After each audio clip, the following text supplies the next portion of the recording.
स्वागत है दोस्तों आप सभी का आपके अपने YouTube चैनल अध्ययन वाटिका पर। पिछले वीडियो के माध्यम से हम लोग उत्तर वैदिक काल में जिन वेदों का संकलन हुआ था और जिन ग्रंथों की रचना की गई थी उसके बारे में अध्ययन किए थे, और इस वीडियो के माध्यम से हम लोग उत्तर वैदिक काल का सामाजिक, आर्थिक, राजनीतिक और धार्मिक जीवन के बारे में अध्ययन करेंगे। और मैंने यहाँ पे उन पॉइंट्स को लिखा है जहाँ से अक्सर क्वेश्चन पूछे जाते हैं। और सबसे पहले हम लोग उत्तर वैदिक काल की जो सबसे बड़ी विशेषता थी उसका थोड़ा चर्चा कर लें। इस काल की सबसे बड़ी विशेषता थी इस समय लोहे की खोज हो चुकी थी, और लोहे की खोज ने उत्तर वैदिक काल के जीवन के हर एक क्षेत्र को प्रभावित किया था। और हम लोग ये जाने कि लोहे की जानकारी हम लोगों को कहाँ से मिली है, तो ये पाकिस्तान का एक स्थल है गांधार, वहाँ से 1000 ईसा पूर्व के आसपास के लोहे के अवशेष मिले हैं।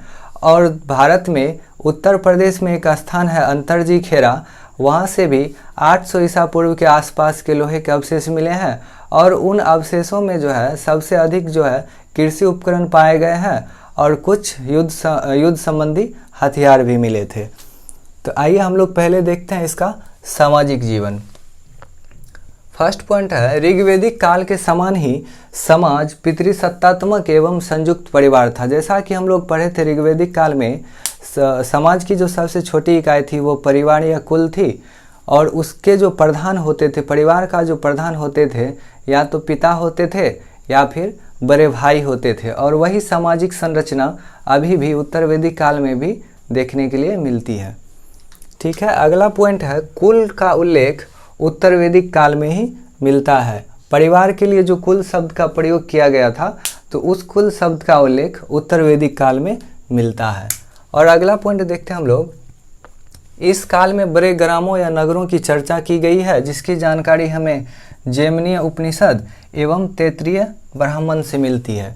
तो इस समय हम लोग देख रहे हैं उत्तर वैदिक काल में लोगों के सामाजिक, राजनीतिक और आर्थिक क्षेत्र में बहुत ही वृद्धि हो रही थी। इस कारण से बड़े ग्रामों और बड़े नगरों की स्थापना भी हो रही थी, और जिसकी जानकारी हम लोगों को जैमिनीय उपनिषद और तैत्तिरीय ब्राह्मण से मिलता है। अगला पॉइंट है, समाज स्पष्ट रूप से 4 वर्णों में विभाजित हो गया था। जो हम लोग पढ़े थे, ऋग्वेद के 10वें मंडल के पुरुष सूक्त में 4 वर्णों का उल्लेख है, ब्राह्मण, क्षत्रिय, वैश्य और शूद्र। अब जो है समाज उन्हीं 4 वर्णों में बंट चुका था। अगला पॉइंट देखते हैं, जाति का निर्धारण अब कर्म नहीं बल्कि जन्म हो गया था। जैसा कि हम लोग ऋग्वैदिक काल में देखे थे कि किसी व्यक्ति के जाति का निर्धारण उसके कर्म के अनुसार, व्यवसाय के अनुसार निर्धारित होती थी, जो अब उत्तर वैदिक काल में जन्म के आधार पे होने लगी थी। और अगला पॉइंट देखते हैं, ऐत्रेय ब्राह्मण ग्रंथ में 4 वर्णों के कर्मों के निर्धारण का उल्लेख मिलता है। जो ब्राह्मण क्या कार्य करेंगे, क्षत्रिय क्या करेंगे, वैश्य क्या करेंगे और शूद्र क्या करेंगे, इसका उल्लेख हम लोगों को कहाँ से मिलता है? ऐत्रेय ब्राह्मण में 4 वर्णों के कर्मों का उल्लेख मिलता है। अगला पॉइंट है, गोत्र व्यवस्था प्रचलन में आ गई थी। और गोत्र शब्द से यहाँ 2 अर्थ आते हैं। पहला ये कि पहले गोत्र का जो अर्थ होता था, कुल की जितनी सारे गोधन होती थी, गाय होती थी, उनको जहाँ पे एक जगह रखा जाता था उसको गोत्र कहा गया। लेकिन बाद में इसी गोत्र का अर्थ बदल गया, और दूसरे अर्थ में उस समय जो ब्राह्मण लोग रहते थे वे अपने आप को किसी ऋषि मुनि का ही वंशज मानते थे, और उन्हीं वंशज को गोत्र कहा गया। जैसा कि आप लोग सुने होंगे, अंगिरस, भार्गव, ऐसे ही कुल मिलाकर लगभग 7 गोत्र उस समय प्रचलित थे। नेक्स्ट पॉइंट है, अथर्ववेद में कन्याओं के जन्म की निंदा की गई है, और मैत्रेयी संहिता में स्त्री को छूत एवं मदिरा की श्रेणी में रखा गया है। और अगला पॉइंट देखते हैं हम लोग, शतपथ ब्राह्मण ग्रंथ में पत्नी को अर्धांगिनी कहा गया है। और नेक्स्ट पॉइंट है, स्त्रियों का पैतृक संपत्ति एवं सभा समिति में भाग लेना वर्जित हो गया था उत्तर वैदिक काल में। जो हम लोग देखे थे ऋग्वैदिक काल में, उस समय स्त्रियां अपने पिता की जो पैतृक संपत्ति होती थी उसमें हिस्सा ले सकती थी और सभा में भाग ले सकती थी, जो उत्तर वैदिक काल में वर्जित कर दी गई थी। नेक्स्ट पॉइंट देखते हैं हम लोग, मनोरंजन, भोजन और वस्त्र ऋग्वैदिक काल के अनुसार ही था। जैसा कि हम लोग ऋग्वेदिक काल के समय पढ़े थे कि मनोरंजन के लिए नृत्य, संगीत, घुड़दौड़, रथ दौड़, पासा खेलना ये सभी मनोरंजन के साधन थे। और भोजन के बारे में हम लोग देखे थे, गेहूं और जौ मुख्य भोज्य पदार्थ थे। अब इसमें धान और जिसका चावल बनता था और दाल, ये दोनों भी उपयोग में आने लगे थे। और वस्त्र में इस समय जो ऋग्वेदिक काल के समय हम लोग देखे थे, वास, अधिवास, नीबी, ये सारे वस्त्रों का प्रयोग उत्तर वैदिक काल में भी किया जा रहा था। अब हम लोग देखते हैं राजनीतिक जीवन। यहाँ जो है उत्तर वैदिक काल में राजनीतिक जीवन में बहुत बड़ा परिवर्तन देखने के लिए मिलता है। जहाँ हम लोग ऋग्वेदिक काल में देखे थे कि राजा की शक्ति सीमित थी और उसको सीमित अधिकार ही प्राप्त था, जो अब उत्तर वैदिक काल में बढ़ गई थी। और ऐसा हुआ क्यों?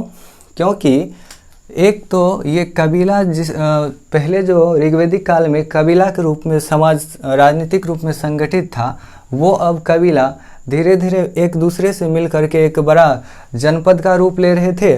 और इसमें सबसे बड़ी बात ये थी कि इस समय लोहे की खोज हो चुकी थी और लोहे से हथियार बनाना, तीर धनुष का जो उपयोग किया जाता था उस समय, वो बनाना आसान हो गया था।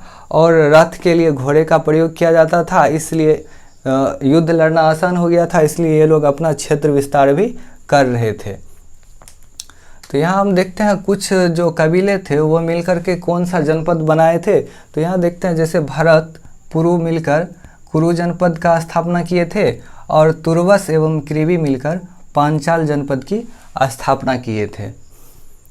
और नेक्स्ट पॉइंट है, राजा की शक्ति बढ़ी एवं राजा अब बड़े उपाधि धारण करने लगा, जैसे अधिराज, सम्राट, राजाधिराज, एकराट।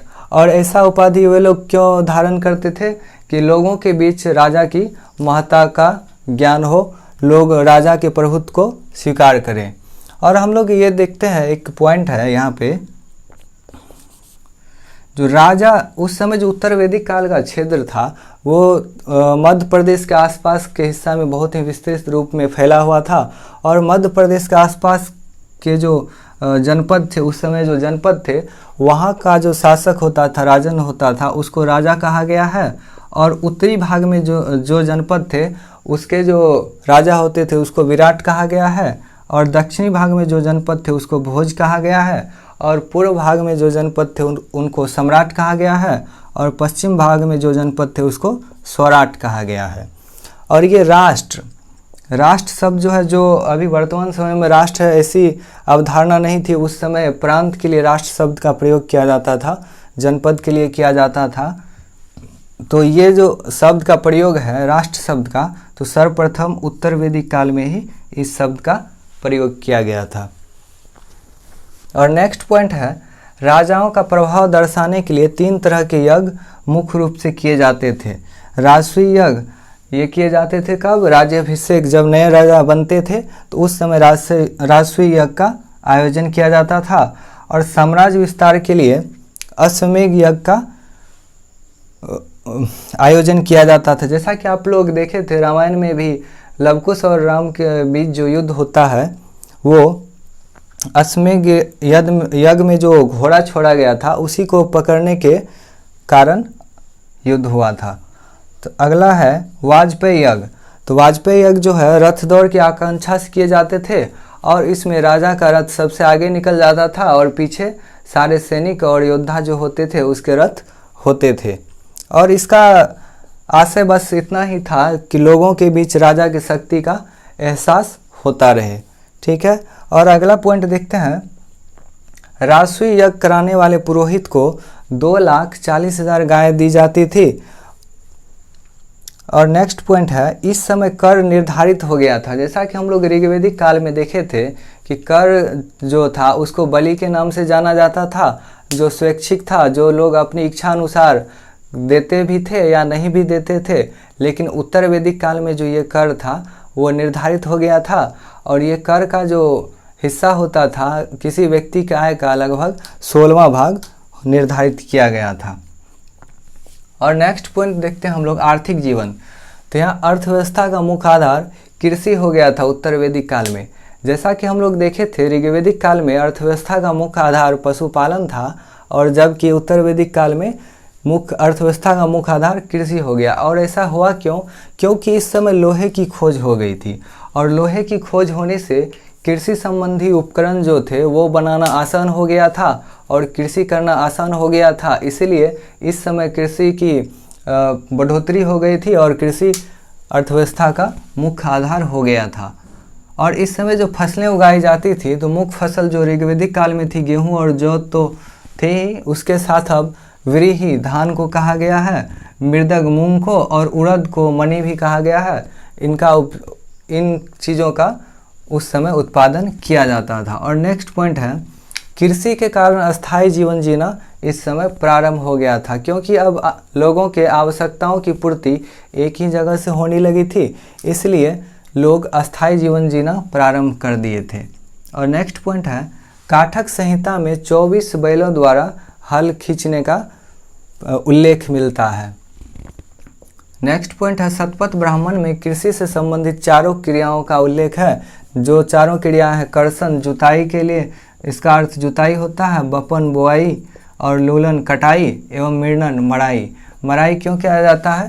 तो इसके लिए अगली फसल के लिए खेत को तैयार करने के लिए मड़ाई का कार्य किया जाता था। ठीक है। और नेक्स्ट पॉइंट है, अथर्ववेद में सिंचाई से संबंधित कूप, नहर एवं वर्ष का उल्लेख मिलता है। और नेक्स्ट पॉइंट है पशुपालन। तो ऋग्वैदिक काल के समान ही अभी उत्तर वैदिक काल में भी पशुपालन जारी था। और कौन कौन सी पशुएं पाली जाती थी? तो उनमें गाय, बैल, घोड़ा, भैंस, बकरी, ऊंट और सूकर, जिसको सुअर भी कहते हैं, ये सभी उस समय पाले जाते थे। और उद्योग जो है, उद्योग में होते थे धातुकर्मी, मछुआरे, धोबी, रथकार, कुम्हार, चर्मकार, भीषक। और भीषक किसको कहा जाता था? चिकित्सक जो होते थे उसको भीषक कहा गया है। और धातु उद्योग में किस चीज़ का उद्योग था अधिकतर? तो सोना, जिसको हिरण कहा गया था, और टीन, जिसको तरपू कहा गया, सीसा एवं लोह उद्योग इस समय धातु उद्योग के रूप में कार्य कर रहे थे। और व्यापार के बारे में बात करें हम लोग, तो अभी भी व्यापार जो है वस्तु विनिमय पर ही आधारित थी। और इस समय तौल के रूप में जो इकाई थी, तौल के मापने की इकाई जो थी वो शतमान, कृष्णल एवं पाद के रूप में इसका वर्णन मिलता है। और नेक्स्ट देखते हैं हम लोग इसके धार्मिक जीवन के बारे में। तो ऋग्वैदिक काल में जो धर्म था वही अभी भी था, लेकिन इस समय जो प्रमुख देवता थे वो प्रजापति हो गए थे। और ऋग्वैदिक काल में जो कर्मकांड एक सामान्य सा होता था, इसमें अभी कर्मकांड में जटिलताएं आ गई थी। यहाँ नेक्स्ट पॉइंट देखते हैं कि शुद्ध उच्चारण पर बल दिया गया। इस समय उत्तर वैदिक काल में शुद्ध उच्चारण, मंत्रों का शुद्ध उच्चारण पे बल दिया गया था, क्योंकि लोगों का मानना था कि यदि शुद्ध मंत्र के साथ देवताओं से जो भी चीज़ें मांगी जाएंगी उनको वो पूरा करने के लिए बाध्य हो जाएंगे, इसलिए शुद्ध उच्चारण पे बल दिया गया था। और नेक्स्ट है 7। ऋग्वैदिक काल के समय में 7 प्रकार के पुरोहित होते थे, जो अब उत्तर वैदिक काल में 14 प्रकार के पुरोहित हो गए थे। और नेक्स्ट पॉइंट देखते हैं, यज्ञ में पशु बलि अत्यधिक अब दिया जाने लगा था। और अतिथि को गोहन या गोहंता कहा गया है, क्योंकि अतिथि को गाय का मांस खिलाया जाता था। और नेक्स्ट पॉइंट देखते हैं हम लोग, सर्वोच्च देवता प्रजापति हो गए थे, जिसका जिक्र अभी मैंने किया था। और ऋग्वैदिक काल में कौन थे? इंद्र थे। नेक्स्ट पॉइंट देखते हैं, उत्तर वैदिक काल में बहुदेववाद के साथ साथ मूर्ति पूजा, वासुदेव संप्रदाय एवं 6 दर्शनों का बीजारोपण हो गया था। और वे दर्शन कौन कौन थे? सांख्य। और इसके प्रतिपादक या रचयिता कौन थे? प्रवर्तक कौन थे? तो कपिल मुनि। योग के कौन थे? पतंजलि। न्याय के कौन थे? गौतम ऋषि। वैशेषिक के उलूक या कनाद मुनि। पूर्व मीमांसा के जैमिनी और उत्तर मीमांसा के बादरायन। तो दोस्तों यहाँ से ये जो स्थिति है इसके धार्मिक उत्तर वैदिक काल